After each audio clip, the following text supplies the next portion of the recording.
El Zapallar que yo amaba, con sus callejas de tierra, era su gente sencilla, tan sencilla como hoy, con la constancia de un tiempo que recordarlo me encanta, y un desfilar de volandas como diciendo aquí estoy.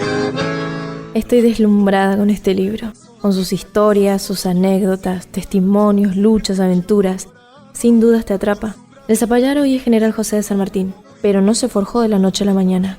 No fue azar ni casualidad, fue esfuerzo, trabajo y lucha de los pioneros que vinieron a crear un futuro que hasta entonces era incierto. Pero tengo que saber más. Tengo que ir hasta el lugar donde comenzó todo. Rubén Guillón escribió este libro. Ahora vamos a pedirle que la relate para nosotros. Hola Lucy, ¿cómo te va? ¿Cómo estás? Muy bien, muy ansiosa por todo lo que me vas a contar hoy. Bienvenida. Hay mucho por compartir, así que vamos a conocer mi pueblo, mi gente. Bueno, vamos. Zapallar después de pronto, en ciudad te convertiste, y exaltando de la historia, al gallardo paladín, le pusieron otro nombre, y de un día para otro, como al héroe de la patria, te llamaron San Martín.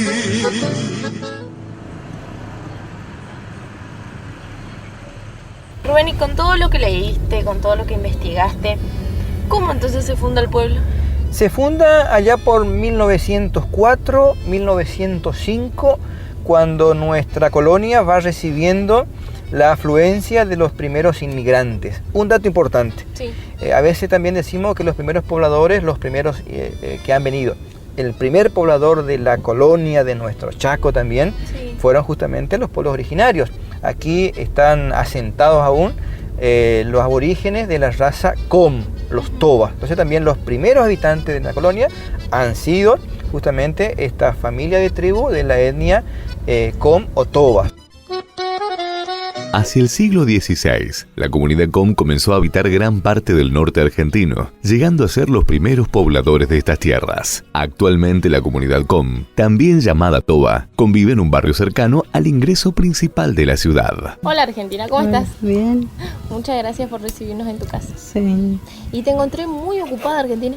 Sí. ¿Qué estás haciendo? Estoy haciendo artesanía. Artesanía. Sí, artesanía estoy haciendo. ¿Y eso que estás haciendo en qué se va a convertir? Este va a convertir en canastita. En un canastito. Sí. Para guardar que uno que quiera. Sí, cualquiera. Este me enseñó mi abuela cuando era chiquitita. ¿Tu abuela? Sí, cuando tenía 10 años me enseñó. ¿Aprendiste a hacer sí. eso? Y casi no fui a la escuela. ¿No fuiste a la escuela? No. ¿Por hacer esto? Sí, porque me manda ella. Para que haga para que aprenda. Para ayudarla. Sí. ¿Y vos tenías ganas de ir a la escuela o te gustaba más eso? Sí, me gustaba. ¿Te gustaba? Sí. Entonces no querías ir. Porque sí, porque si vendemos tener la platita. Para poder comer. Sí, también. ¿Y tu abuela dónde vivía antes de vivir en San Martín? Y en Pampa del Indio. ¿En Pampa del Indio? Sí, ahí vivía mi abuela. ¿Y te contaron por qué quisieron venir para acá? Porque encontraron esto. Encontraron esto y quedaron acá, en San Martín. O sea que vinieron a buscar trabajo. Sí, y se quedaron. Se quedaron. Sí, le gustó, por eso que no se fue.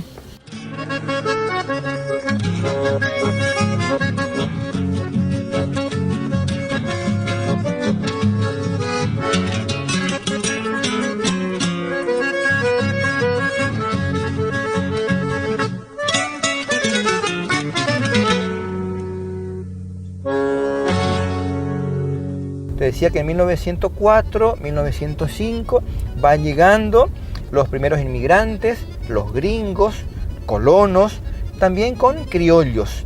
En 1906 específicamente, sí, ya Domingo Pentenero, Ángela Nata, su señora, Fernando Carrasco, Manuel Martínez, Plácido Alonso, Ludovico Fidani, Blas Pelizardi, entre otros. Ahí también hay que agregarle a Zimmerman, Páez, Liva, Bianchi, Orcasita, yurca, gringos que justamente provenientes de Italia, España, Alemania, Austria, Uruguay y también correntinos y de Santa Fe se van asentando justamente aquí en la colonia, a un lugar distante a 5 kilómetros, donde hoy día el casco histórico de la ciudad, y allí se afincan con la promesa, con la ilusión de que justamente nuestra Argentina estaba poblándose.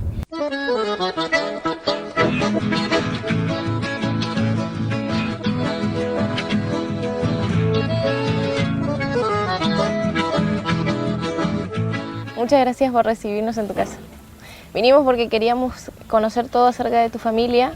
Sos una de las primeras familias, tus abuelos fueron uno de los primeros a estar en el Zapallar y queríamos conocer de tus abuelos. Y bueno, mi abuelo, eso, cuando vinieron de Austria, pararon en Margarita Belén, buscando horizonte, digamos, viniendo acá para el norte.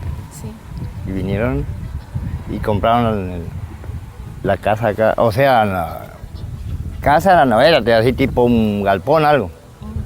¿Esta? Esta, sí. ¿De quién era esta casa antes? Antes de tus abuelos. De Pentenero. Y ellos le compraron. Y ahí se armó, ellos después que compraron hicieron almacén. ¿Y te contaba tu abuela si tenía vecinos en esa época cuando ni bien llegaron? Poco y nada tenían vecinos. No era así. Después se empezó a extender, pero ya fue más adelante en el... ¿Acá cerca vivían los aborígenes o no? ¿Sí? Sí. Yo le vendía los cueros a mi abuelo. Hacían como una especie de trueque. Sí, ellos le cambiaban por mercadería. ¿Entendés? Sí. Ellos te traían, ponele, cuero y ellos le daban, tanto te decían, bueno, tengo mercadería y le da algunos pesos, por supuesto, pero cambiaban también por mercadería.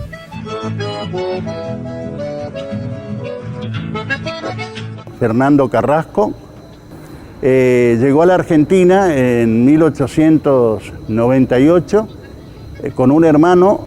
Conoce a esta joven argentina de padres españoles con la cual contrajo matrimonio, mi abuela Ildefonsa. Su espíritu un poco andariego, aventurero, hizo que dialogara con otros colonos que le comentaron que en esta parte del norte del país había tierras para poblar y por lo tanto con otros amigos que después resultaron familiares, emprenden la aventura de venirse al Chaco. Y pasando por selvas del Río de Oro, mantienen contacto con una familia muy conocida, apellido Pentenero, que también serían una de las familias pioneras también de esta región, y se vienen para estas tierras que ya comenzaban a nombrar a la gente como el Zapallar. Se afincan nuestros gringos con la esperanza de la entrega de las tierras por parte del gobierno. Se van enterando de que el gobierno va haciendo entrega a espalda de nuestros gringos de las tierras a grandes terratenientes que vivían en Buenos Aires y que nunca habían pisado la colonia, el Chaco. Acá venían las familias que buscaban tierra y como ya el gobierno nacional les había concedido un amplio espacio de tierra a los hermanos Hardy, que llegaban incluso hasta un lugar cercano nuestro que se llama Kilómetro 75, sobrepasaban esa línea buscando tierras, porque si quedaban dentro de la tierra de los Hardy tenían que trabajar como medieros de ellos, como peones dependientes, y buscaban su independencia, tener sus tierras para trabajarlo con su familia, que sea luego su propiedad. Esto quedó registrado como uno de los primeros escándalos nacionales de la venta de tierras públicas en forma fraudulenta, a expensa y a espalda de la gente que estaba viviendo con la esperanza de colonizar, de también, ¿por qué no radicarse y construir su proyecto de vida? ¿Qué hicieron? Prepararon un documento que mi abuelo, uno de ellos, firmaron entre todos los vecinos, unas 150 familias, para peticionar al gobierno nacional que enviara profesionales a mensurar tierras para que se les adjudicaran a ellos. Es así que en la época de Figueroa Alcorta se hace un decreto para que se vinieran a realizar la mensura de las tierras. A tal punto que Pico logra identificar zona alta, dice el decreto, apta para la agricultura y la ganadería, donde ya estaban registrados en la zona 160 familias. Con esta información, Pico vuelve a Buenos Aires, permitime una charla muy discreta entre, quizás yo me imagino, Pico y el presidente. Presidente, encontré una tierra, quédese tranquilo, aquí se puede trabajar en la mensura. Y ya vive en familia. Entonces vuelve por segunda vez el ingeniero Octavio Pico y proceden a la entrega de las tierras mensuradas, que justamente se logra hacerla a partir de 1910-1911. Por eso, en cuanto a la fundación de la colonia El Zapallar, yo creo que los que aquí vivimos y también como chaqueños debemos sentirnos orgullosos de que esta nuestra ciudad, esta nuestra colonia El Zapallar ha nacido, se ha gestado a partir de la decisión de familias de gringos y de inmigrantes que justamente no quisieron ser sometidos ni doblegados, lucharon también justamente por sus tierras, y a partir de allí han sido escuchados y también fueron entregados sus tierras, y la colonia se traslada justamente donde está actualmente la ciudad.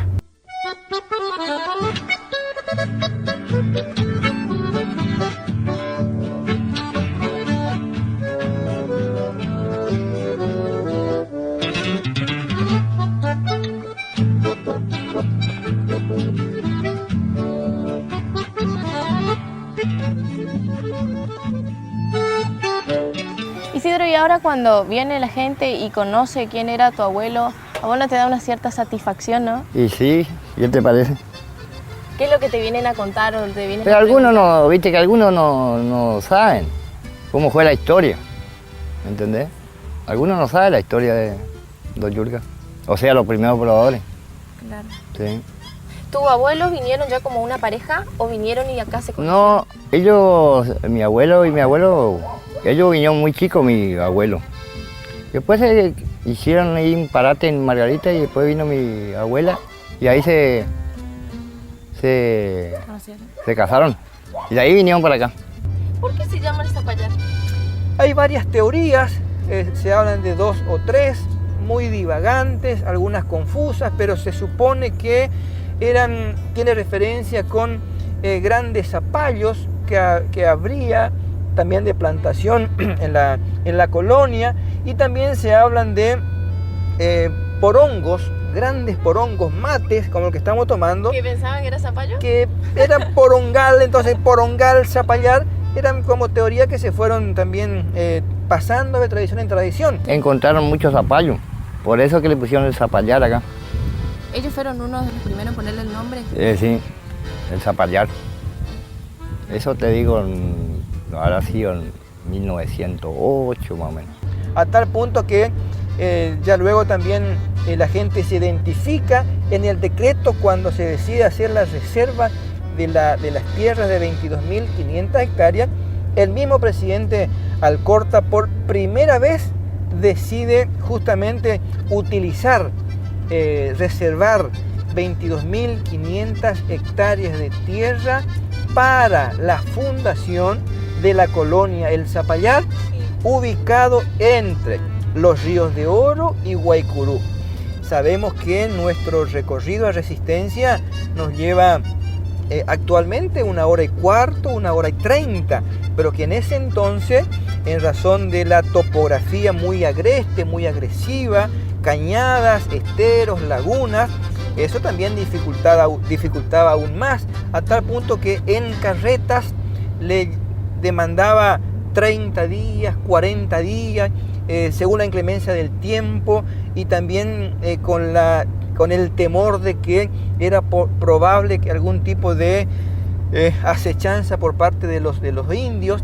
Así que la verdad que eran todos factores que hacían de que justamente la comunicación entre la capital y la colonia era entre 30 y 40 días.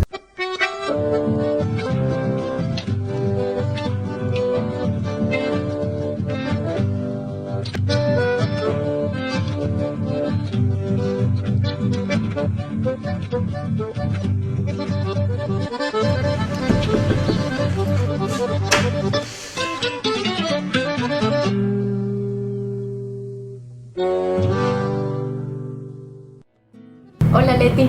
¿Qué? ¿Cómo estás? Gracias por recibirnos en tu casa. Gracias. Te venimos a molestar un ratito porque queremos saber un poco de tu vida y de cómo era San Martín antes, cómo era Zapallar.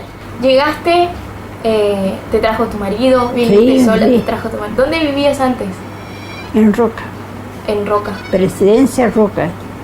¿Y por qué decidiste venir, Leti? Y porque me casé y vine para acá. Te dijo, vamos conmigo.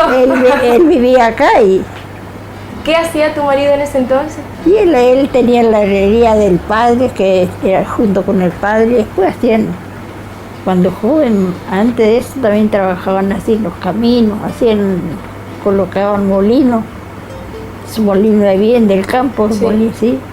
¿Y cómo hacían el camino, Leti? ¿Te contaba a tus papás? Y hacían así con los terraplenes con pala de güey, eso que hacían la tierra, así. Acá trasladarse a buscar mercadería de Resistencia significaba un viaje en carreta que demandaba meses, no días, meses. En ir y buscar el aprovisionamiento, la harina, la hierba y la galleta, que te imaginás que con tanto tiempo y viaje y humedad ya llegaba verde acá para el consumo de la gente, o sea que después se elaboraba con eso. Cuando tenían que ir a Resistencia, que iban en carreta. Y tardaban más o menos un mes para llegar. Y mi abuela me decía que tenía un perro, que el perro le dejaba más o menos 30 kilómetros y el perro venía. Llegaba el perro primero y ellos sabían que ya venía la carreta, que nos faltaba mucho para llegar. Isidro, todas las personas, la gente de acá conoce la casa de tu abuelo porque de acá venían a buscar agua. Sí, o sea, lo que pasaban, venían en carreta. ¿Por qué venían a buscar agua de acá? Y porque no había, era el único pozo que tenía para abastecer. Porque antes de acá era el camino viejo, Pasaba por acá atrás. Acá sí, donde está ese árbol allá, ahí pasaba el camino viejo. Que ese se iba hasta Resistencia. Sí, salía ahí al lado de la curva ahí salía y seguía. No sé cómo era el camino porque yo ni... Ahora que hicieron el nuevo, ahorita le hicieron más derecho. Más derecho. Y tardamos menos. Y sí, antes no sé cómo era, si no había agua, tenía que andar con las carretas. Bueno, la carreta tanto no era, pero era camino, ¿viste? Igual que el camino de vaca, cuando hay caminitos así, volteaban del camino de vaca. Dos caminitos. Sí. O sea que tu familia fue como la impulsadora para poder llegar a Resistencia, por Sí. ejemplo. Y antes de eso, ¿cómo hacían para viajar? Y en carreta a veces iban, esas carretas con bueyes, con caballos que llevaban. Yo sé que el que iba una vez con los carros esos, Sí. traía su mercadería y para el vecino. Entonces parece que después el segundo viaje iba al vecino y traía para ellos.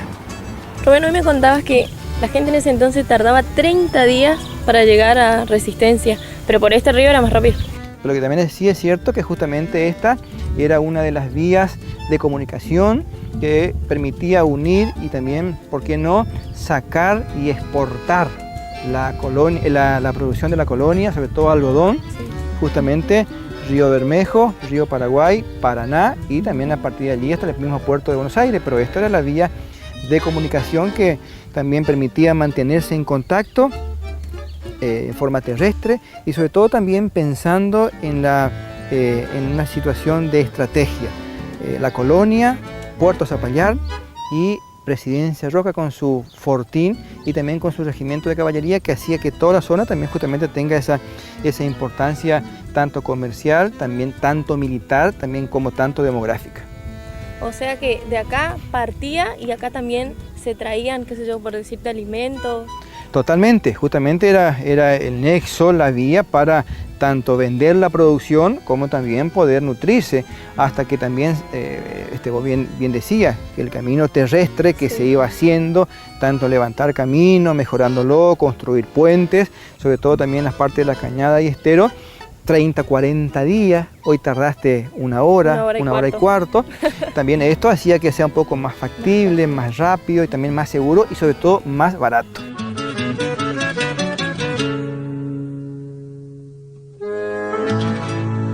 Rubén, la colonia creció rápidamente, pero los chicos también necesitaban más contención, más educación. Recordemos que en 1906, 7, 8, 9 estaba todavía el asentamiento a unos kilómetros acá distante del casco histórico. Sí. Allá donde nació realmente la colonia, en 1914 se crea y se habilita la primera escuela urbana, la Escuela Nacional 44. De comienzo nomás, cuando la primitiva Escuela 44 que funcionó cercano a una laguna muy conocida que le decían la Laguna del Porongal, porque los indios tiraban porongos para que los patos se adaptaran y después perforaban los porongos y los cazaban, se lo ponían en la cabeza y los cazaban. Y otros la conocieron por Laguna Yurca, porque una antigua familia tenía su domicilio ahí. En esa zona funcionó lo que fue la primera Escuela 44. Me contaste también que acá en tu campo, en el campo que era de tus abuelos, de tus padres, se iba a hacer una escuela también. Sí, acá la 44 estaba por hacer, pero como había mucho, era un estero que agarraba mucho, no hicieron. El edificio que existía en su oportunidad de barro, sí, techo de chapa, muy precario, y más el terreno en sí fue comprado, construido y donado por vecinos de la colonia. Mi abuelo no hizo la primera escuela, pero sí participó ampliamente porque mi abuelo formó una generosa familia con 12 hijos que tenían que ir a la escuela, precisamente, y era necesario tener un edificio para la escuela.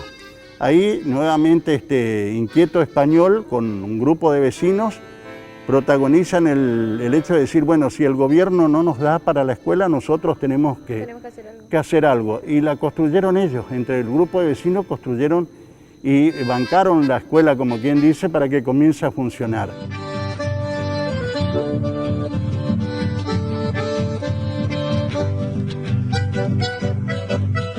Hola Olga, ¿cómo estás? Hola, muy bien, bienvenidos. Gracias por recibirnos. Encantada de recibirlos. Olga, contame un poquito más de tu casa. Bueno, esta escuela se remonta muchos años atrás, allá por 1914, y su primera directora fue Hermosina Garro de Martí. ¿Quién fue Hermosina? Hermosina fue una persona que dio todo por la escuela. Fue la que primero abrió las puertas para cobijar a los niños que venían de los alrededores. De los bienes y de la escuela, de allá donde estaba, a este lugar, 4,5 kilómetros, la directora pidió permiso por nota a las autoridades nacionales y pedía también que le permitiera gastar un recurso también para solventar los gastos del traslado. Autorizada doña Hermosina Garro, se fija el día y los vecinos de la colonia se presentan y proceden a hacer el traslado gratuitamente. Entonces, por nota, doña Hermosina Garro informa a sus superiores que los vecinos se han presentado en forma espontánea, han decidido trasladar todos los elementos de la escuela, lo han hecho gratuitamente. Por lo tanto, ¿qué hizo doña Hermosina Garro? Procedió a devolver el dinero no utilizado. Señor, la mayoría de tu vida la pasaste acá, en la escuela. Sí, en esta escuela. ¿Cómo llegaste a esta escuela o cómo llegaste a San Martín? Bueno, yo soy de padres inmigrantes que vinieron a poblar el Zapallar de entonces.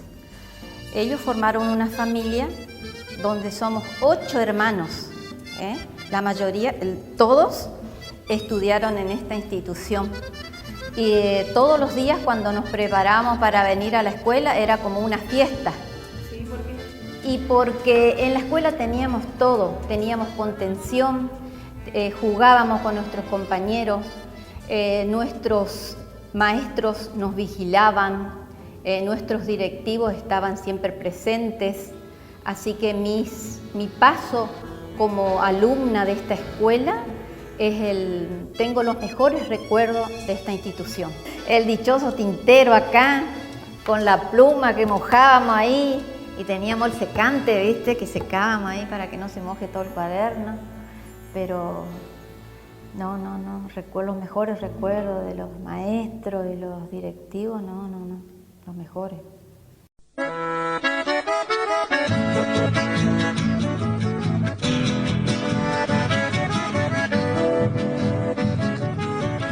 Bueno, San Martín ahora su economía se basa todo en lo que es la ganadería, pero antes lo más importante era el algodón, ¿verdad?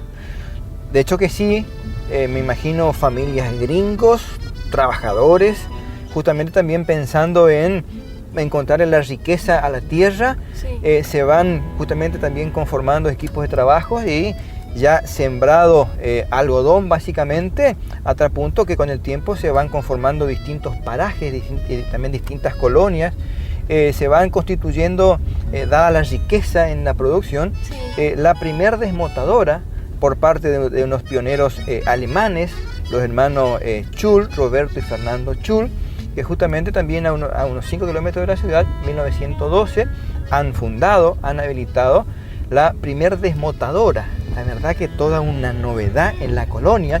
Te imaginas que todavía pocos caminos, poco movimiento, pero ya había una colonia pujante que comenzaba. Para muchas familias. Y de hecho que sí, a tal punto que demandó la creación de otra segunda desmotadora, pero con una tecnología especial de innovación, primera en la zona, 1924, de parte también de los pioneros franceses, Eduardo y Moisés Juan Desmaraz. A partir de allí se van creando varias cooperativas. Ya en el tiempo, la cooperativa Toba es una de ellas, pero más atrás, la cooperativa de Luis Abram, de Tofanelli, Dreyfus, entre otros, van naciendo y haciendo también de la colonia una zona muy potente. En la década del 70, del 80, esto ha sido, hasta ese entonces, un punto importante del algodón. Y después de las desmotadoras, de esas dos que fueron así como la gran potencia, ¿qué fue viniendo como para decir? Necesitábamos vender. La colonia necesitaba vender su producción. Claro, entonces era justamente la posibilidad de llevar al mercado. ¿Cómo hacerlo? En 1916, 17 aparecen los primeros móviles, las primeras chatitas, los forá o los forté. Allí ya los hermanos Luciano y Juan Godoy, en ese desafío por conectarse a la colonia con resistencia, traen esta novedad y justamente también transportan pasajeros y también transportan mercadería y transportan producción. ¿Te imaginas a don Juan Godoy que la ruta 90 lleva su nombre con su chatita llevando algodón o llevando pasajeros en la cañada Pajarito, en la cañada La Brava, en el arroyo Quiá, donde era toda una odisea poder pasar? Así que entonces el desafío era buscar un contacto o un medio de transporte mucho más ágil para ese entonces.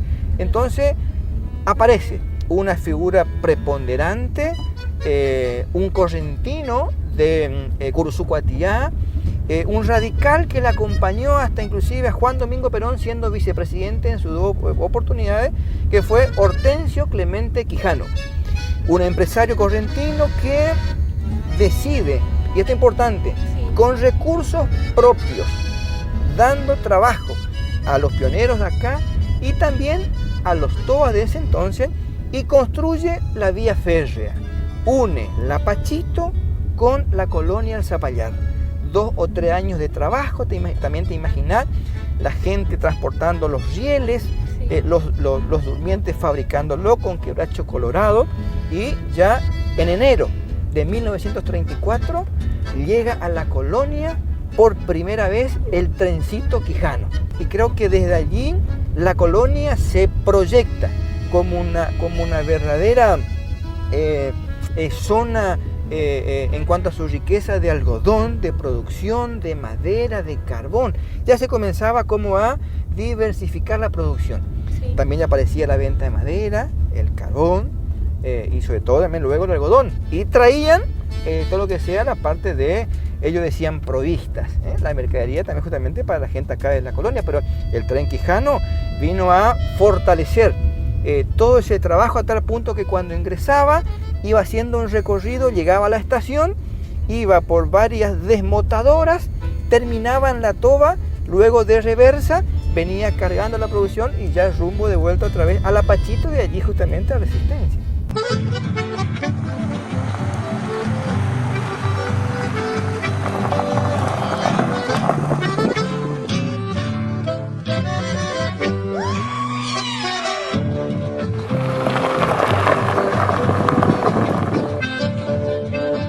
que con el tiempo esto deja de funcionar. ¿Cuánto tiempo funcionó? Y calculamos unos 20, 30 años, hasta que también los mismos hermanos Moisés de Esmaraya van falleciendo.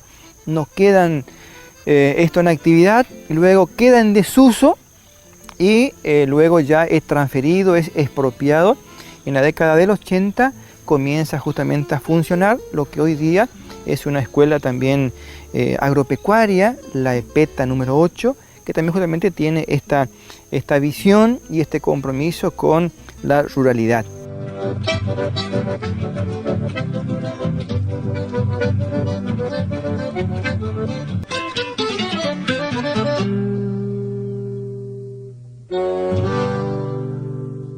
Muchas gracias a usted por recibirnos y lo vinimos a molestar mientras está trabajando, que lleva muchos años trabajando. ¿Y si hace cuánto llegaste al Zapallar?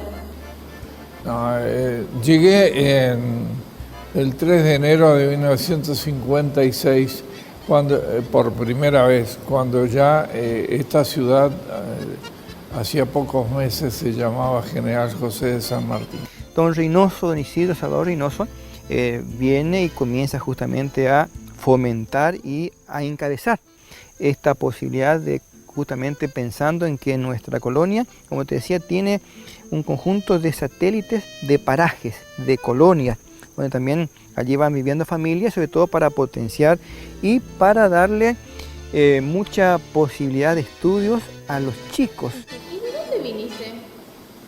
Yo vine de un lugar de Entre Ríos que se llama Rosario del Tala, en cuyo departamento nací hace unos cuantos años. Y como siempre tenemos en toda la comunidad, y más en San Martín, de personas comprometidas, sin ser nacidos en la colonia. Don Reynoso, entrerriano, pero hijo adoptivo. Él es nuestro, él es sanmartiniano.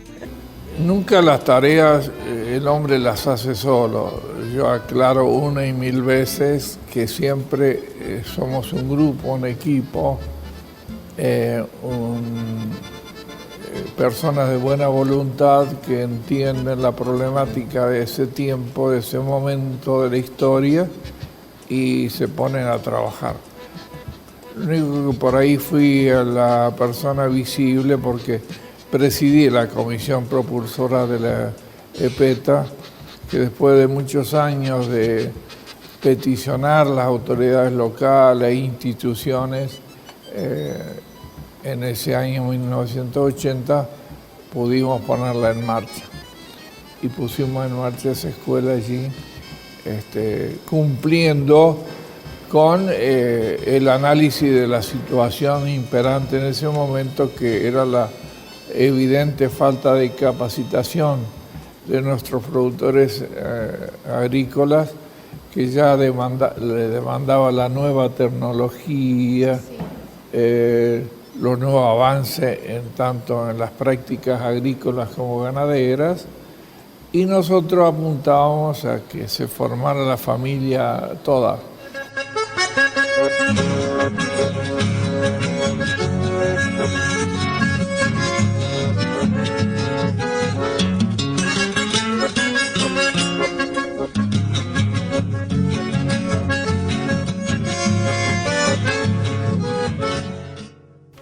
Hola, profe. Hola. ¿Cómo está? Bien. ¿Cómo estás? Permiso, todo bien. Sí. Hola. ¿Cómo te va? Hola, Gustavo. Te vengo a molestar un poquito para que me muestres tu instalación, la instalación de tu casa. Dale, dale. Sí, con gusto.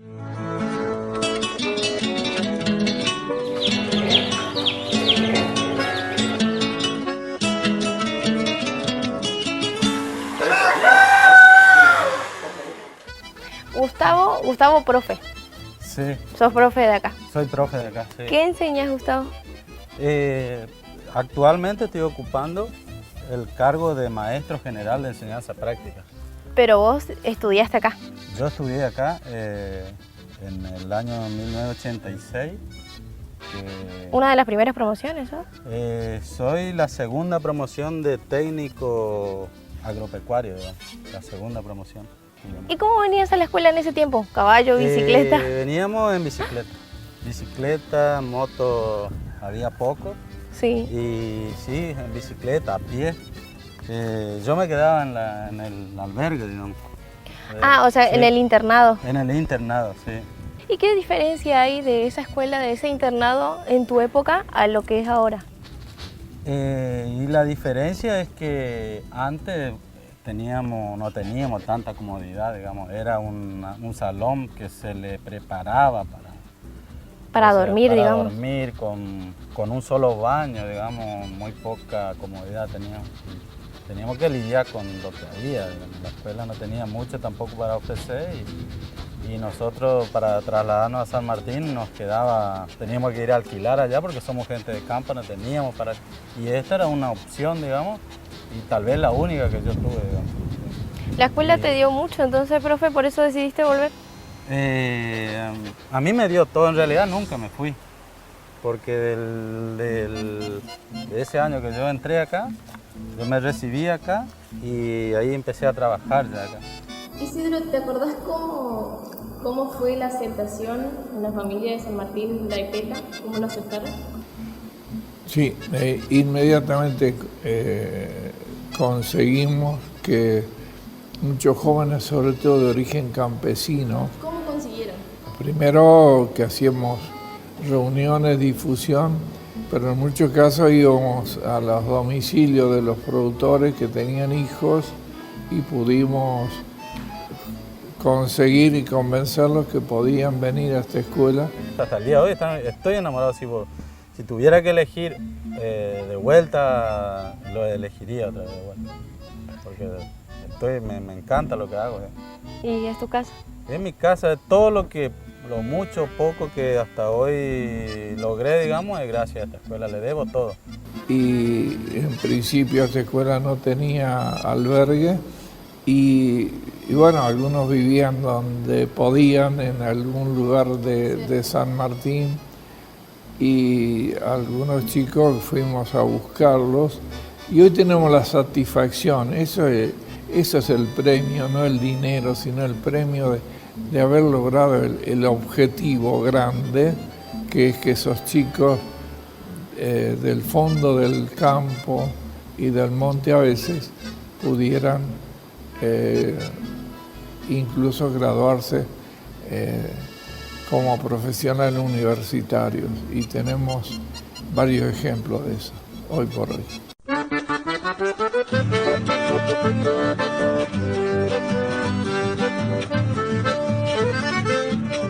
Permiso. Hola. Hola. Va. ¿Cómo estás? Bien. Te vinimos a molestar en tu casa. Vamos adelante de su casa, pasen. Osvaldo, gracias por recibirme en tu taller, en tu trabajo y por el mate. Vamos, por favor, es un halago recibirla a ustedes. Además, las puertas están abiertas todos los 365 días del año, así que cuando gusten, es un placer recibirlo acá en mi taller en realidad, porque esto es el taller de maquinarias agrícolas. ¿Vos sos así que profesor? bienvenido. Yo soy profesor del área práctica de esta sección. Sí. Justamente acá hacemos todo lo que sea mantenimiento de máquinas, equipos y herramientas de la escuela.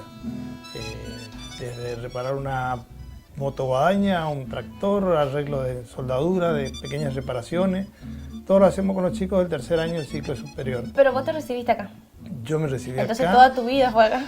Toda mi vida fue acá. Yo en realidad recibí parte de mi educación acá, porque acá nos recibíamos de técnicos expertos en maquinaria agrícola justamente. Hacíamos el ciclo básico en esta escuela porque tenía únicamente el ciclo básico y completábamos nuestros estudios ya sea en la Escuela Agropecuaria de Charata o en la de Corrientes, en la de Laje. Estudiaste acá, ahora sos profesor, toda tu vida empezó acá, ¿pero por qué lo volviste a elegir? Y bueno, yo en realidad mi historia empezó con esta escuela, porque anteriormente de que se creara esta escuela, fui a una escuela técnica en San Martín, después pasé por una de comercio, ya resignado volví al campo porque no me gustaron ninguna de las dos que estudié. Y cuando se creó esta escuela, como que estuvieron captando alumnos que estábamos sin estudiar.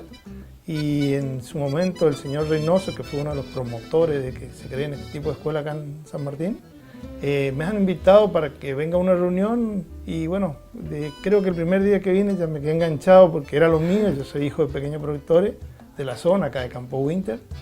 Entonces, ¿a cuánto estamos de acá de la escuela? Y de acá estamos a 11 kilómetros.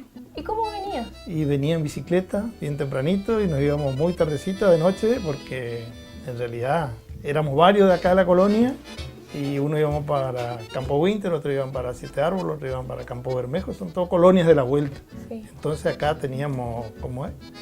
Nos distribuíamos y nos íbamos en bicicleta, los únicos medios de movilidad que teníamos en su momento.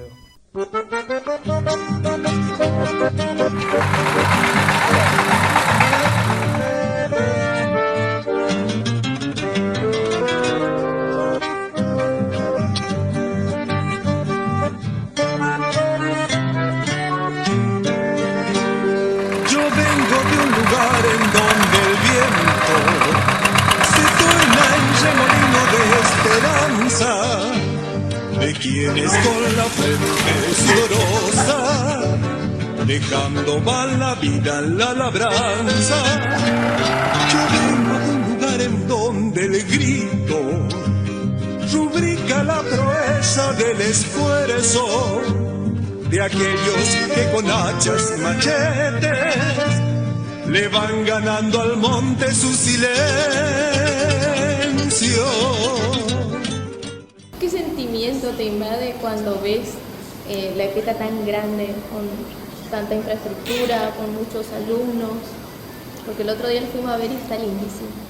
Sí, la escuela a lo largo de sus años pasó por distintas etapas. Etapa de prosperidad, sí. Etapa de oscuras, donde la escuela no cumplía los objetivos para los cuales fue creada.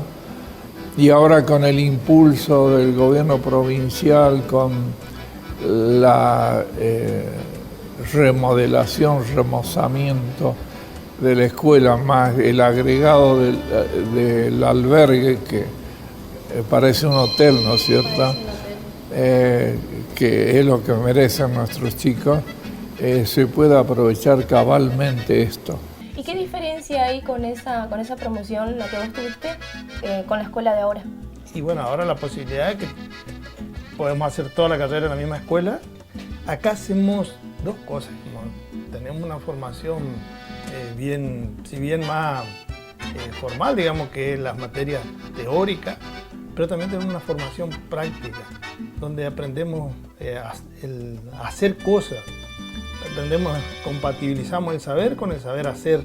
Acá podemos darnos el lujo de hacer experiencias, tanto en criar un pollo, un cerdo, mecánica, como me toca a mí.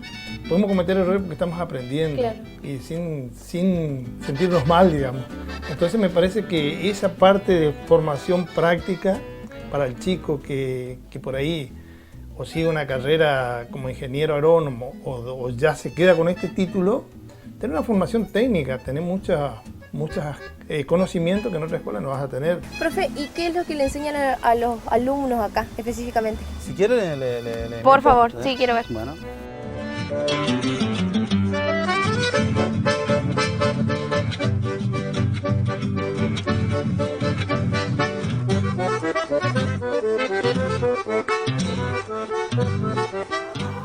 Esta es una raza que trajimos de Entre Ríos, Highland Brown se llama. Es una raza procedente de Estados Unidos. ¿Qué tiene de diferencia con nuestros pollos? Y esta es una ponedora de alta postura, digamos. Ella te produce al máximo, la genética te garantiza casi un 90% de producción, digamos. O sea que de 100 aves que vos tenés alocadas, 90 huevos podés recolectar. Muchísimo. Sí. Profe, muchísimas gracias por el recorrido. ¿Y me puedo llevar una gallina? Bueno, le puedo... Pero yo quería una gallinita, bueno, está bien. Me conformo. A ver, yo voy a buscar un huevo. No me picoteé, ¿eh?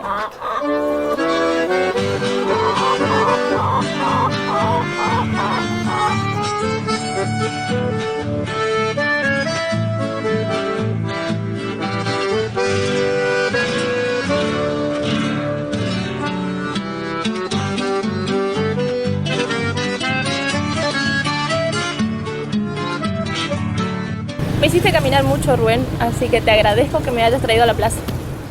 Estamos en un lugar también muy sensible, muy histórico, muy nuestro, muy pueblerino. Tiene que ver también con nuestras raíces. Nuestra plaza central, en ese entonces, cuando se traslada al pueblo a esta casco urbano, también se reserva este espacio para la plaza. En ese entonces, 1920, conocida como Plaza América. Plaza América, el nombre original, surcada por las calles 12 de octubre y Uruguay. Entiendo yo que tendrá que estar enraizada su nombre, Plaza América, calle 12 de octubre, por los fundadores de fuerte presencia de españoles. En esta plaza se cambiaba, había una especie de monolito tipo el obelisco del 9 de julio en Buenos Aires, por esta hermosa estatua ecuestre del prócer de la patria. Entonces, el 17 de agosto, con la presencia del entonces gobernador Felipe Gallardo, dice que los aviones de la Fuerza Aérea Argentina surcaban los suelos de ese entonces, el cielo de ese entonces, y se recordaba o se festejaba 3 hechos. El paso de la patria, el paso de la inmortalidad del padre de la patria. Segundo, se inauguraba la estatua ecuestre de San Martín. Y tercero, se procedía a cambiar. Dejamos nuestro nombre antiguo, Colonia del Zapallar, por el nombre actual de General José San Martín. ¿Por qué se cambia el nombre? Se cambia porque se fue como instalando la necesidad de encontrar razones fuertes. Y de hecho que hasta por ahí cuando me preguntaba, ¿y por qué Zapallar? Como que hay varias historias, como que hay varias teorías, entonces como que nuestro nombre era muy difuso, muy confuso, entonces era necesario, dice inclusive en la nota de fundamentación que impulsó el diputado José Gabriel oriundo San Martín, que el nombre de El Zapallar, de contenido prosaico y materialista, en el tiempo podría hasta avergonzarnos. Como que intentando traer esa fundamentación, se decide justamente acudir a este nombre que desde allí unió a los zapallarenses en el nombre de San Martinianos. Me trajiste de la plaza, pero no trajimos nuestro mate. Quedamos sin agua y quedamos sin hierba, entonces habrá que nutrirse de agua y de hierba. ¿Y la hierba de dónde compro? Podemos adquirirlo acá cerquita en la esquina de la plaza. Está también uno de los primeros edificios comerciales de ese entonces, inaugurado en 1929 por quien fuera el apuntador o el jefe del puerto, don Cándido Santos Otero, la casa Santos Otero, un emporio en ese momento de que se vendía de todo, desde la cajita de fósforo hasta se vendían los Chevrolet de ese entonces. Y con una simple libreta. No hacía falta firmar pagaré, no hacía falta firmar contrato, ni cédula verde. Una libreta de antes, para la señora Lucy, un Chevrolet, tantos pesos, pagá y llevaba tu auto. Bueno, ojalá que me fíen. Bueno, intentemos.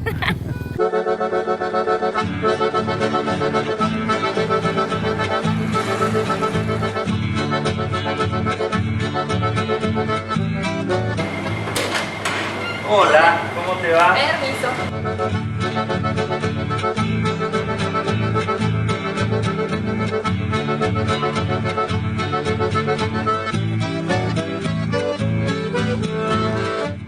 Mi abuelo vino de España a los 16 años. Vino a Buenos Aires, de ahí vino a Concepción del Uruguay y de ahí en el año 9 sale la navegación del río Bermejo, que él viene. Se casa con una italiana criada en Corrientes Capital.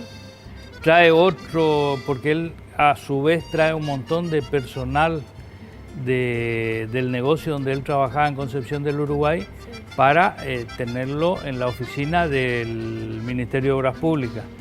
Y ahí también trae otra persona, Arca, que se casa con la cuñada de mi abuelo, con otra correntina. Y bueno, forman la sociedad que es Arca y Santos.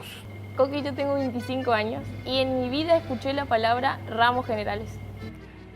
Bueno, ramos generales sería en su momento un petit shopping.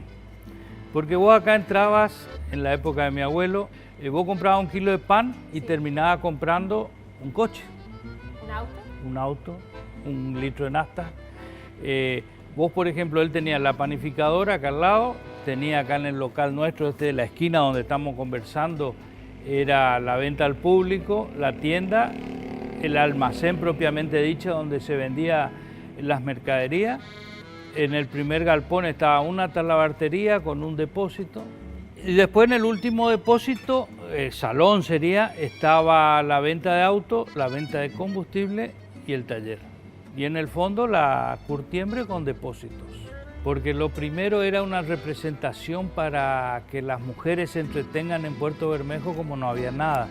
Y lo que pasa es que le empezó a ir demasiado bien, lo echan a ellos dos del Ministerio de Obras Públicas, entonces ahí empieza a tomar auge la firma Arca y Santo.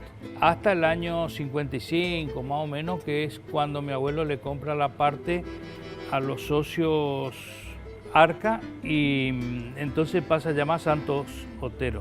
¿Qué es esto, Coqui?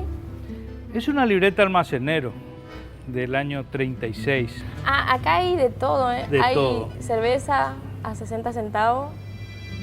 Hoy vi también por acá que una caña a 20 centavos. Sí, pero lo más interesante es, fíjate acá, que en la libreta de almacenero, Sí. donde llevaba 1 kilo de pan o no sé qué dice ahí, Acá dice efectivo 3 pesos. le daban plata y ¿qué más le daban? Abajo un camión Chevrolet a 1000 colones. ¿Le fiaba un camión, tu abuelo? Un camión en la libreta. Ahora para ir a retirar una bicicleta tenés que fiar hasta, firmar hasta el...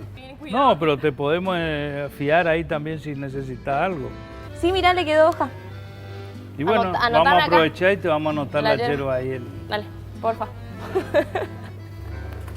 Pero no va a ser la misma letra, ¿eh? Y hacerlo un poquito más barato también para los...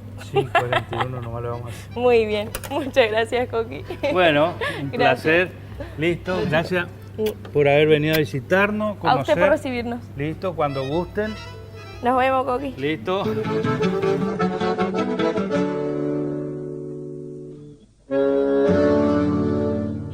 Teníamos ruta, teníamos plantaciones de algodón y la electricidad.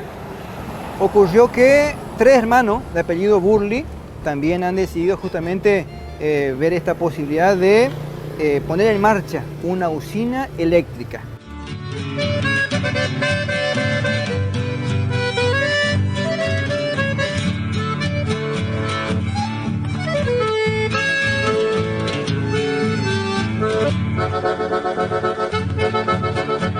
Sarita, hola, ¿cómo estás? Muy bien, ¿y vos? Muchas gracias por recibirnos. No, vos sabés que yo, todo el mundo, mi casa es una casa, parece que fuera la casa del pueblo. El que golpea el timbre, entra. Yo no tengo diferencia entre el que tiene y el que no tiene. Para mí, toda la gente vale más por sus valores morales que por su riqueza o su plata. ¿Cómo llegaste al Zapallar? Y porque mi papá era muy gitano. Estaban en Resistencia con un negocio fantástico. Sí.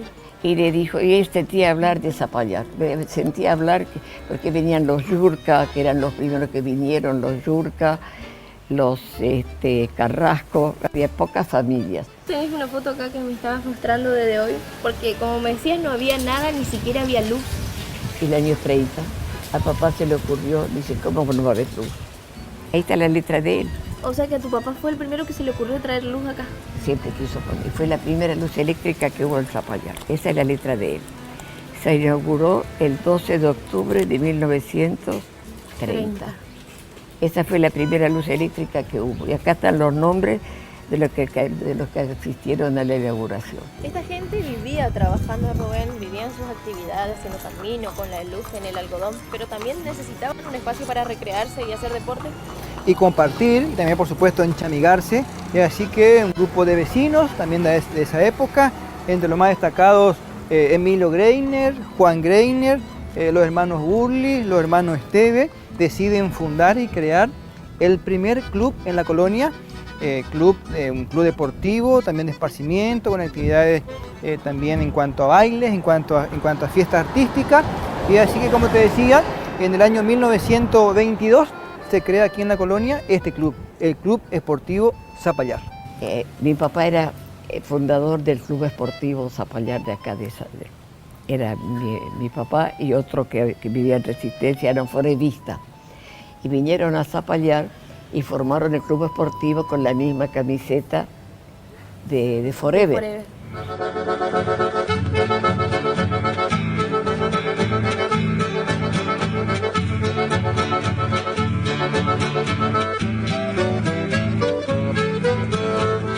Hola María.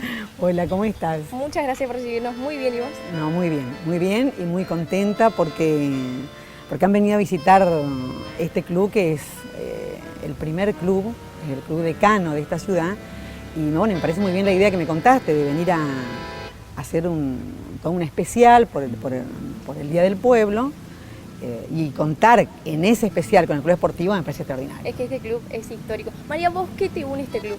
Bueno, mi abuelo fue uno de los fundadores, Alberto Burli, junto con Lyons y otros señores que vinieron de Resistencia y como eran de Forever, entonces trajeron los colores de Forever y los para el club y lo plasmaron en la camiseta del club. El 21 de septiembre de 1922, mucho tiempo. Ale, muchas gracias por recibirnos. Bueno, muchas gracias a ustedes por visitarnos. Estamos en este lugar tan maravilloso, Ale, yo quiero que me cuentes todo sobre el club.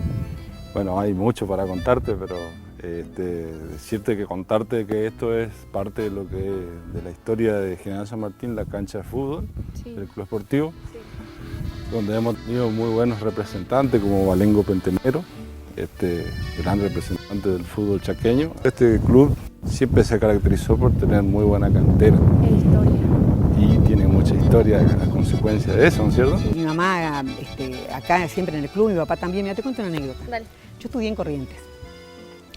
En la época que estudié en Corrientes, los teléfonos eran a manija, con operador. Sí.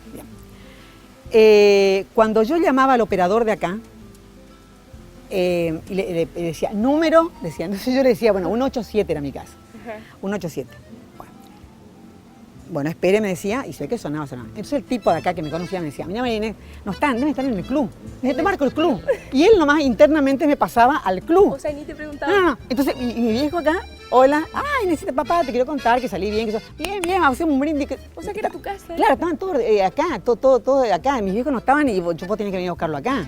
¿Con qué te encontraste cuando asumiste como presidente en el 2014? ¿Cómo estaba el club? Y el club siempre estuvo en muy buenas condiciones.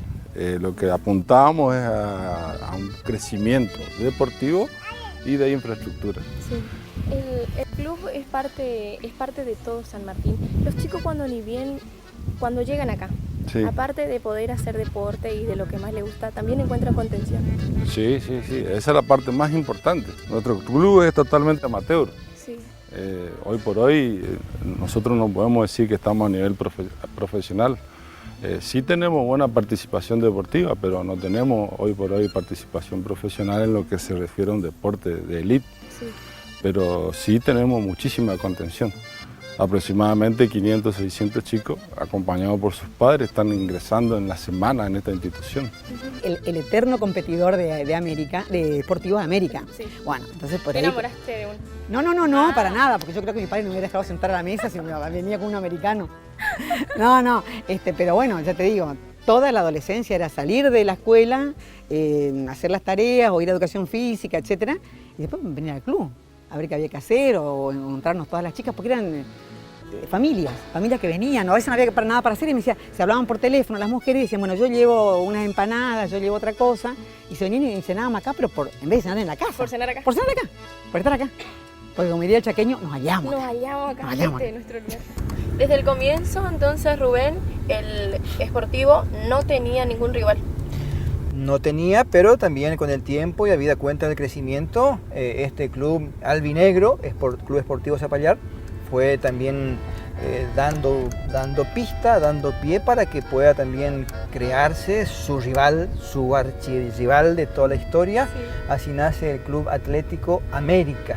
Cuando también don Fernando Carrasco, como siempre dijimos, un hombre muy comprometido con la sociedad, de origen español, se juntan con otros vecinos y decide fundar el Club Atlético América, cuya casaca replica en su casaca los colores de la bandera española.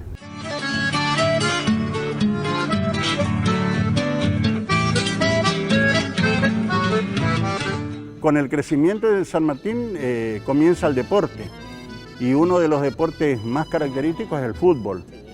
La primera cancha de fútbol que yo no la vi, no la recuerdo, estuvo frente a nuestra plaza central. Y en 1922 nace oficialmente el primer club de fútbol, primer club deportivo, que precisamente lleva el nombre primitivo de nuestra localidad, Club Esportivo Zapallar, que tiene los colores blanco y negro, que lleva una camiseta tradicional, el negro de Resistencia, que es Chaco Forever, ¿no es cierto? Y hoy estamos acá en esto que es la oposición de Forever, que son los colores de Sarmiento, porque la mayoría de los pobladores eran españoles y son los colores de la bandera de la madre patria. Pero ojo, no integraron América solamente españoles, habían turcos, todo tipo de personas, porque en eso tenemos que estar orgullosos los descendientes de estos pioneros. Se llevaron tan bien estos gringos, estos europeos entre ellos y hicieron cosas muy lindas con la unión que primó, incluso en lo deportivo. Este club y estar en este momento acá es como que me da una cosita especial, algo muy especial. Es el club de mis mayores, lo integraron mis abuelos. Acá me traían mis padres cuando muy niño y bueno, posteriormente la vida quiso que en un momento de la actividad deportiva 6 o 7 jugadores de fútbol llevaran el apellido Carrasco en la institución. Y muchos años después, no sé si ese amor o qué, un primo me incitan a integrar la comisión directiva, yo muy joven siendo docente ya, y comenzamos con tanto cariño esto y había que levantar el club que era de nuestros abuelos. Y este primo me dice, Coqui, vos tenemos que hacer algo, y nos reunimos, ¿qué hacemos? Y empezamos a idear, venían a esta parte del país los principales referentes musicales de la Argentina. Y comenzamos a arriesgarnos con los primeros espectáculos, que nos fue muy bien, a punto tal que después ya, cuando venía, llámese Juan Ramón, Billy Cafaro, directamente nos llamaban los representantes de Resistencia y nos ofertaban un día la actuación acá. Nos reuníamos y vamos a hacerlo y vamos a hacerlo. Y bueno, y por más que al otro día tenía el caso mío que trabajara 20 kilómetros en la escuela, amanecíamos acá en el club con ese espectáculo y nos íbamos sin dormir al otro día.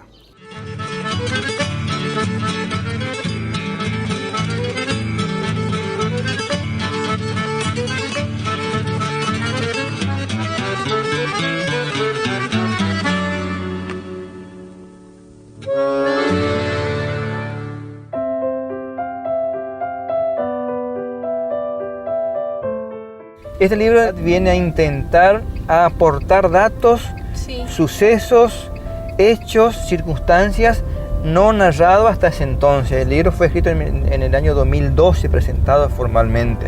Todo lo escrito, no hay opinión rápida, no hay expresiones al azar, y todo está debidamente corroborado por la autenticidad de las documentaciones. Obra en mi poder alrededor de 6 o 7 cajas de archivos con fotografías y con todas las documentaciones, decretos de gobernación, de presidencias, ordenanzas, que en cierta medida vienen a respaldar lo que se escribió. ¿Cómo era el Zapallar en ese entonces? Ay, ¿qué querés que te cuente?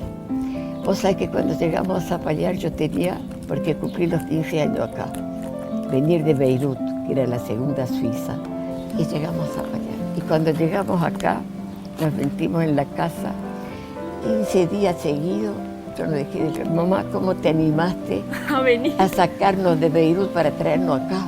Era todo tierra, no había luz eléctrica, no había, era puro, llovía un poquito, no podía salir a la calle porque ni calle no había. No había agua corriente, no había teléfonos automáticos, no había biblioteca. Eran caminos polvorientos, caminos de tierra, y San Martín se fue haciendo despacito. Tenemos los primeros negocios que se instalaron siempre alrededor de la plaza, la iglesia, todos los negocios de los alrededores, pero ese clima que se vivía en aquel General San Martín es otro muy diferente al que se vive hoy. El clima era otro. ¿Y algo que conserva San Martín para vos? El fútbol, los carnavales, donde toda la comunidad se junta para tirar para adelante y para que eso salga lo mejor posible, ofrecer un buen espectáculo. San Martín para mí era calle de tierra, muchos vehículos en la calle, pero vehículos llamarlo carro, volantas, caballos, muy pocos autos, y los autos que había ya eran camionetas y era para problemas. La casa de mi padre, donde nosotros nacimos, nos criamos, está acá a 1,5 cuadras. 10 recomendaciones de mamá para venir a hacer un mandado hasta el negocio. ¿Cuáles eran? No, no te taladraba la cabeza de cuidado el caballo de aquel, cuidado la yegua allá, que va. O sea que era más peligroso que ahora con los Sí, autos. toda la vida. ¿Y cuándo fue el momento que te fuiste enamorando del Zapallar? ¿En qué momento? Y ahora esto me parece una maravilla ahora. Sí, es mi pueblo. Yo nací acá. Te terminaste enamorando. Y siento el progreso, siento que se va agrandando. Yo en mi comunidad soy rico con que me digan chau coqui pasando por las calles de mi ciudad. ¿Te vas a quedar a morir de hambre? De hambre no, porque si no soy sinvergüenza en mi pueblo me van a dar de comer. La principal herencia que nos dejaron los pioneros, no Fernando Carrasco, solo los pioneros, es el ejemplo de que con honradez y con trabajo se pueden concretar cosas muy lindas y muy importantes. Isidro, ¿y alguna enseñanza que te haya dejado tu abuela, aparte de toda la historia? ¿Qué es lo que más te enseñaba? Ella me enseñaba que así como vos sos, me dice, no vaya a tocar nunca las cosas ajenas. Tenés que trabajar lo que querés tener. Me decía siempre.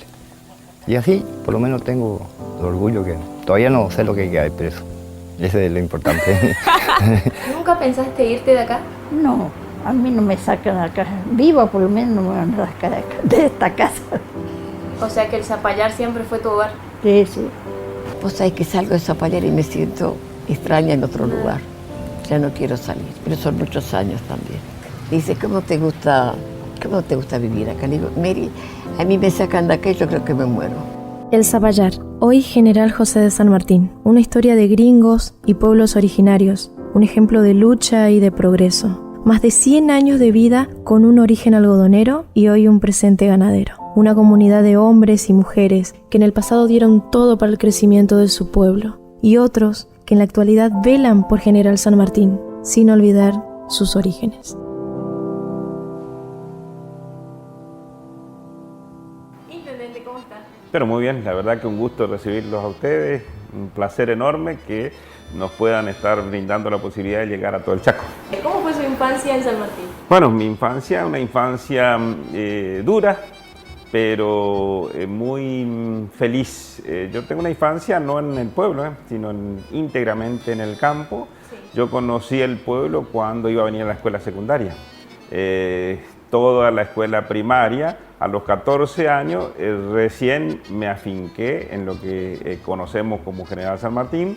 Toda la infancia la hice en la zona rural, yendo a escuelas rurales, y esporádicamente solía venir al pueblo acompañando a mi mamá a vender leche, huevo, queso, todo lo que se produce en el campo. ¿En el campo? Sí, ¿no? Yo viví hasta los 14 años absolutamente en el campo, en un rancho muy humilde, con 9 hermanos y con papá y mamá haciendo todas las tareas que tiene que hacer un pequeño productor. Es decir, hicimos junto a mis hermanos todas las tareas que uno puede imaginarse, desde carpir, cosechar, ordeñar vacas, hacer queso, plantar, todas esas son cuestiones que forman parte de mis orígenes, y siempre digo, es dura pero feliz. ¿Te adaptaste enseguida cuando viniste? Con todos los primeros meses fue duro, fue difícil. Yo siempre digo que es dura la vida para la gente humilde, cuando sale y llega a un espacio y cuando se es chiquito hay una discriminación muy dura. Uno se autolimitaba a no ir a determinados lugares por la zapatilla, por el vaquero, todas esas cosas a uno le cuesta mucho adaptarse, y eso a mí me costó los primeros. Y llegar y encontrarse con que los compañeros llegaban el viernes y hay un 15, o tenemos tal cosa, y uno prepararse el viernes a la tarde para volver al campo para ayudar en las tareas rurales de nuevo a la familia, porque era la única forma de sostenernos. Y si hay algo de lo que hoy me siento pleno es no haber abandonado nunca la esencia, no haberme olvidado nunca, pero nunca, de mis compañeros de escuela, de mis vecinos de la zona rural. Y la verdad que yo me emociono mucho cuando voy a mi escuela y aparecen por ahí los padres de mis compañeros de entonces, que hoy tienen 70, 80 años, y que llegan y dicen, Aldo, ¿cómo andás? Eso para mí no tiene precio, porque no es el intendente el que va, es el Aldo que ellos conocieron y que hoy tiene una responsabilidad. ¿Cómo te ibas a la escuela, Aldo? En Zulqui, yo era el que manejaba. ¿Cuántas horas eran más o menos? Y seguramente una hora y pico. Uno cuando es chico por ahí se magnifica mucho más, le parece una eternidad. Lo que sí que es mucho para chicos de 6, 7 años, 10, 12 a lo mejor en mayor, es todo un tema. ¿Y en qué momento dijiste, yo tengo que hacer algo por mi pueblo, por mi gente? ¿En qué momento dijiste, yo voy a empezar en la política o intentar ayudar? Bueno, en realidad yo digo que de chiquito tenía esa vocación política, sí, pero yo me di cuenta después cuando comienzo a militar, cuando comienzo a darme cuenta que esa era mi vocación. Y si hubiese sido por los resultados, yo no hubiese tenido ninguna posibilidad, porque una vez me tocó participar de una elección de Juventud Peronista y saqué 13 votos. 13, porque, bueno, pero 13. Claro. Pero si hubiese sido 7 o 9 o 15 o 14, yo decía 13, por favor, ¿de dónde? ¿Cómo puede ser? Y claro, mi familia, que era, ahí tenía 9 votos y llevé 2 o 3 fiscales y uno más me votó. Pero siempre yo digo, todas estas cuestiones que por ahí son difíciles, si uno lo convierte en fortaleza, después la verdad que pero sin duda, porque como dice el refrán, lo que nos mata engorda o te hace más fuerte. Claro, lo te hace más fuerte. Después sobreviví a una guerra. Es una situación sumamente difícil. Siempre voy a dar charlas en las escuelas y le digo a los chicos que la guerra es el living del infierno, que no me cabe en la cabeza que los hombres tengan que recurrir a las armas para dirimir cuestiones que se podría hacer conversando o buscando otra metodología. Pero, claro, pero sí, qué sé yo, aferrándome a Dios. Yo por eso le preguntaba también si estuvieron en la Plaza Belgrano. Esa plaza para mí tiene un significado muy especial, porque es la plaza de mi barrio. Frente, en la esquina de esa plaza, todavía vive mi mamá, y fue el lugar cuando vine de Malvinas. De ahí de la esquina hay una cuadra exacta, está la capilla. Y yo en la guerra le había prometido a Dios que si volvía vivo y encontraba a mi familia como la había dejado, que me iba a ir de rodillas de la esquina de la casa de mi mamá hasta la capilla. Y yo creo que llegué un viernes, no me acuerdo bien, entonces estuvimos todo de festejo, el sábado, todo algarabía de la familia, los amigos. El domingo estuvimos de mesa sobre mesa y a eso de las 6:30, 7 de la tarde me fui, me arrodillé, nadie sabía nada, me arrodillé y me fui hasta el altar, recé un Padre Nuestro, me hice la señal de la cruz y me fui a mi casa. Por eso digo, estas son las cosas que a mí me resultan increíbles muchas veces de la vida, y siempre traté de esas situaciones difíciles transformarlas, transformar en positivo. Lo positivo fue que volví vivo, que Dios me demostró que existía. Intendente Aldo, sí. Muchísimas gracias por recibirme y contarnos un poco tu historia. No, gracias a ustedes, como a disposición cuando siempre. Por ahí la disculpa por un poco de silvanado, porque voy atando una cosa con la otra. Me dijeron que era informal, entonces por eso vino muy bien, venido con saco, corbata. Claro. Gracias a ustedes. Chacareros unidos, confluyendo en sus sueños, creando una cooperativa en homenaje a los primeros, dando mano de obra local, el tren Quijano que potenciaba el progreso, la zafra, el calor, viento norte, el desmote. Hoy todo es silencio, todo es nostalgia, todo es recuerdo. Solo una triste planta de algodón nos remonta a esos tiempos de añoranza, galpones abandonados, herrumbrados, máquinas paradas, olvidadas en el tiempo. Zapallar de entonces, San Martín de hoy.